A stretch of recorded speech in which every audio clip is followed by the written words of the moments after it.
Hello students, पिछले video में हमने क्रिस्टल फील्ड थ्योरी और उसके पोस्टुलेट्स देखे थे। उसके बाद हमने देखा था कि किस प्रकार से ऑक्टाहेड्रल फील्ड में क्रिस्टल फील्ड स्प्लिटिंग होती है।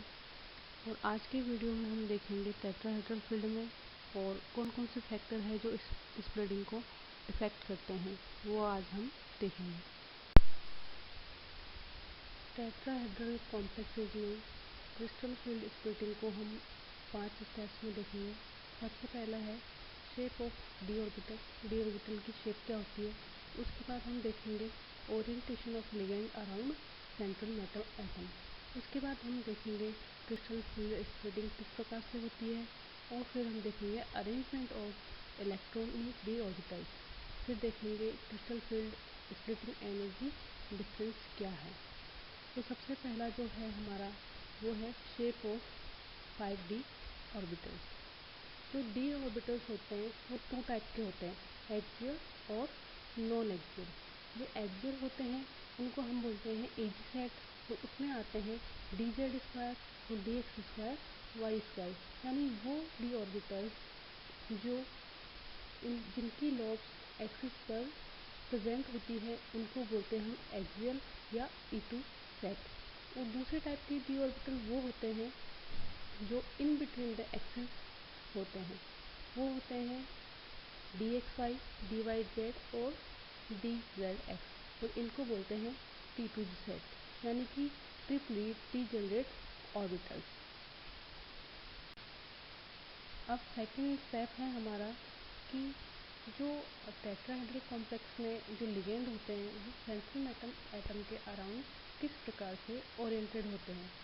टेट्राहेड्रल कॉम्प्लेक्स में 4 लिगेंड पाए जाते हैं और हम उनको इस प्रकार से अज्यूम कर सकते हैं कि जो एक क्यूब होता है उसके अल्टरनेट कॉर्नर्स पर ये प्रेजेंट होते हैं, यानी कि हम इनको समझ सकते हैं कि ये जो है वो बिटवीन द एक्सिस ओरिएंटेड रहते हैं।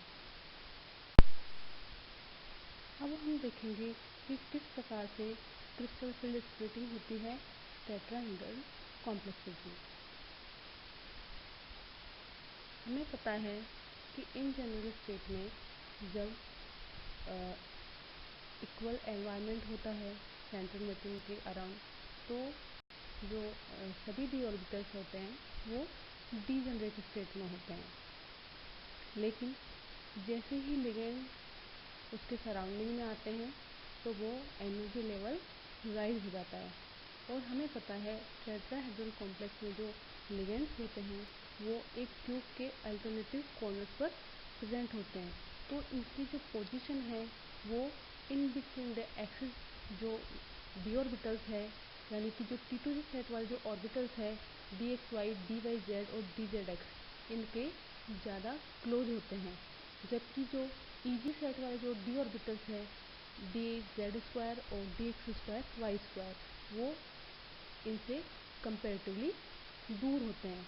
तो क्या होता है, जो लिगेंड ज़्यादा पास में होंगे डी ऑर्बिटल के, उन डी ऑर्बिटल की स्प्लिटिंग ज़्यादा होगी और वो क्या चले जाएंगे अपर एनर्जी लेवल पे कंपेयर टू जो दूर होते हैं, यानी कि जो EG सेट वाले इलेक्ट्रॉन होते हैं उनसे ये लिगेंड दूर होते हैं, तो ये लोअर एनर्जी की तरफ चले जाते हैं। तो इनकी एनर्जी जो होती है वो -3/5 डिक्रीज हो जाती है। और जो T2 सेट वाले जो डी ऑर्बिटल्स है उनकी एनर्जी राइज होके 2/5 इंक्रीज हो जाती है, क्योंकि T2 orbitals are near to the direction of approach of the ligand than the E orbitals, hence T2 orbitals have higher energy compared to E orbitals.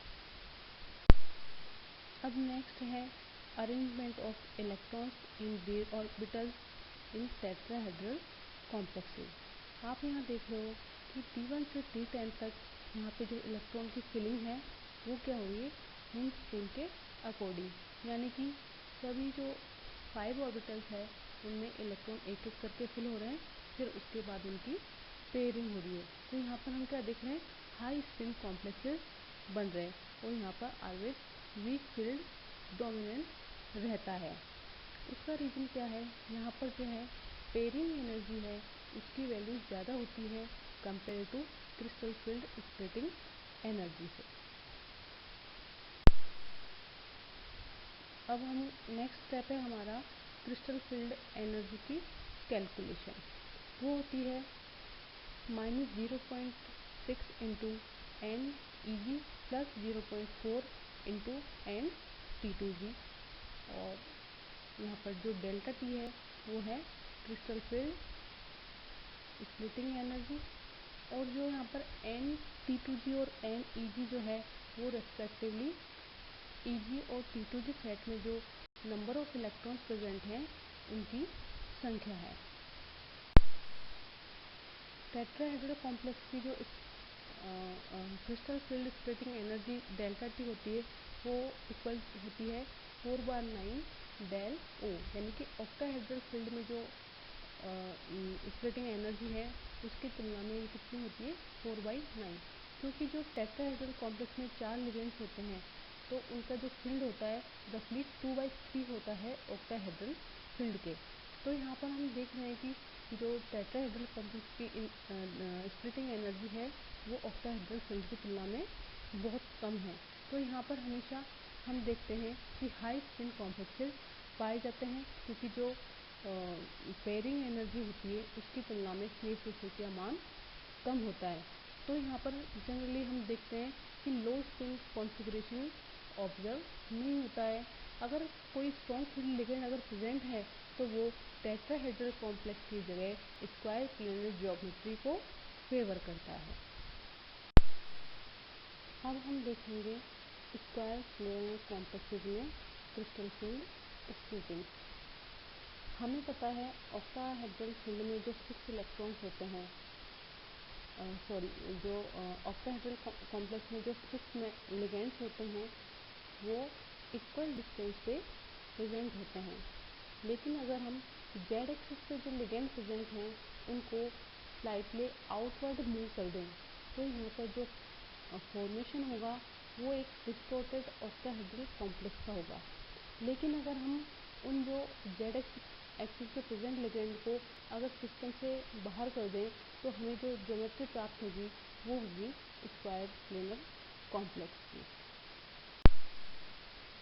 तो जैसे कि हमें पता है ऑक्टाहेड्रल फील्ड में जो d ऑर्बिटल्स है वो दो सेट के रूप में स्प्लिट हो जाते हैं T2G और EG में। लेकिन जैसे हम रिमूवल ऑफ जेड लिगेंड्स करते हैं, जब हम जेड एक्सिस पे जो लिगेंड प्रेजेंट हैं उनको थोड़ा उनकी जो दूरी है वो बढ़ा देते हैं, तो क्या होगा उन d ऑर्बिटल्स का जो है रिपल्सन कम हो जाएगा, जैसे कि dz² का और dxz और dyz का। तो इनका जो है नॉर्मल एनर्जी लेवल है उससे इनका एनर्जी कम हो जाएगी। लेकिन जब हम सिस्टम से कम्प्लीटली जेड एक्सिस को हटा देंगे तो क्या होगा, जो इनका एनर्जी लेवल है वो और ज़्यादा डाउन हो जाएगा। तो यहाँ पर जो ऑर्डर होगा एनर्जी का वो क्या होगा, सबसे ज़्यादा होगा dx² का, फिर होगा dxy का, फिर dz² का, फिर होगा dxz का। ये क्यों होता है, क्योंकि जो d ऑर्बिटल z एक्सिस पे प्रेजेंट होंगे वो कम रिपल्सन फील करेंगे compare to other d orbitals के। इसलिए जो यहाँ पर स्क्वायर प्लेनर कॉम्प्लेक्स में स्प्लिटिंग होती है वो कुछ इस प्रकार की होती है। हम टेट्राहेड्रल, ऑक्टाहेड्रल और स्क्वायर प्लेनर फील्ड में स्प्लिटिंग को अच्छे से जान चुके हैं। बेसिकली क्या होती है, ये d ऑर्बिटल्स की स्प्लिटिंग होती है। अब हम देखेंगे कौन कौन से फैक्टर है जो इस CH की वैल्यू को अफेक्ट करते हैं। तो सबसे पहला आता है geometry of complex, tetrahedral, octahedral और स्क्वायर प्लेनर कॉम्प्लेक्स। तो सबसे ज़्यादा जो स्प्लिटिंग होती है वो होती है स्क्वायर प्लेनर में, फिर ऑक्टाहेड्रल में, फिर टेट्राहेड्रल। टेट्राहेड्रल कॉम्प्लेक्स में जो है CH की वैल्यू सबसे कम होती है, इसलिए यहाँ पर जनरली क्या होता है कि हाई स्पिन कॉम्प्लेक्सेस का फॉर्मेशन होता है। फिर उसके बाद आता है nature of central metal atom, यानी कि जो मेटल है वो 3D ग्रुप की है, 4D ग्रुप की है या 5D ग्रुप की है। तो हमें पता है जैसे जैसे हम किसी पीरियड में ऊपर से नीचे जाते हैं तो वहाँ पर क्या होता है, एटम की साइज इंक्रीज होती है। तो जब एटम की साइज इंक्रीज होती तो डी ऑर्बिटल की साइज भी इंक्रीज होगी। और साइज इंक्रीज होने से वो लिगेंड के क्लोज जाएगी, तो वहाँ पर रिपल्सन इंक्रीज हो जाता है, तो CFSA की वैल्यू भी इंक्रीज हो जाती है। फिर आता है third point, charge on central metal atom.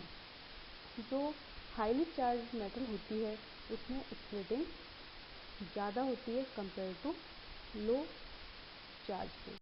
उसका रीज़न क्या है, जब जेड इफेक्टिव बढ़ेगा तो वो लिगेंड को ज़्यादा अट्रैक्ट करेगा, ज़्यादा एफिशिएंसी से अट्रैक्ट करेगा, तो वहाँ पर क्या होगा, रिपल्शन भी ज़्यादा होगा। जब रिपल्शन ज़्यादा होगा तो CFSA की वैल्यू भी इंक्रीज हो जाएगी। नेक्स्ट है नेचर ऑफ लिगेंड। लिगेंड्स को दो कैटेगरी में डिवाइड किया है, वीक फील्ड लिगेंड्स और स्ट्रॉन्ग फील्ड लिगेंड्स। जब क्रिस्टल फील्ड स्प्लिटिंग जो एनर्जी है वो 7000 से 30000 सेंटीमीटर इन्वर्सिटी की रेंज में आती है, तो वो होते हैं वीक फील्ड लिगेंड्स। लेकिन जब CFSA की वैल्यू 30000 सेंटीमीटर इन्वर्सिटी ज़्यादा होती है तो हमने उनको कहा है स्ट्रॉन्ग फील्ड लिगेंड्स। इस बेसिस पर लिगेंड्स को एक सीरीज में अरेंज किया है, उस सीरीज को बोलते हैं स्पेक्ट्रोकेमिकल सीरीज। आपको यहाँ पर स्पेक्ट्रोकेमिकल सीरीज शो की गई है। तो हम यहाँ पर देख रहे हैं कि जो हैलाइड्स हैं और वाटर है, इनको आपने जब डी ऑर्बिटल्स में इलेक्ट्रॉन का रीअरेंजमेंट पढ़ा था, रिडिस्ट्रीब्यूशन पढ़ा था, तो हमने कहा था कि जब हैलाइड्स और वाटर होते हैं तो वहाँ पर क्या होता है, इलेक्ट्रॉन्स का रिडिस्ट्रीब्यूशन नहीं होता। तो उसका रीजन यही था कि ये क्या कहलाते हैं, वीक फील्ड लिगेंड्स। और जैसे जैसे हम इस सीरीज में आगे बढ़ते जाते हैं तो कार्बोनिल और साइनाइड, NO2- ये सब क्या कहलाते हैं, स्ट्रॉन्ग फील्ड लिगेंड। तो स्ट्रॉन्ग फील्ड लिगेंड में लार्जर डेल वैल्यू होती है और वीकर फील्ड में स्मॉलर डेल वैल्यू होती है। और हमें पता है एनर्जी और वेवलेंथ में इन्वर्सली प्रोपोर्शनल का रिलेशनशिप होता है। एनर्जी जितनी ज़्यादा होगी और उतना ही लैम्डा उसका कम होगा।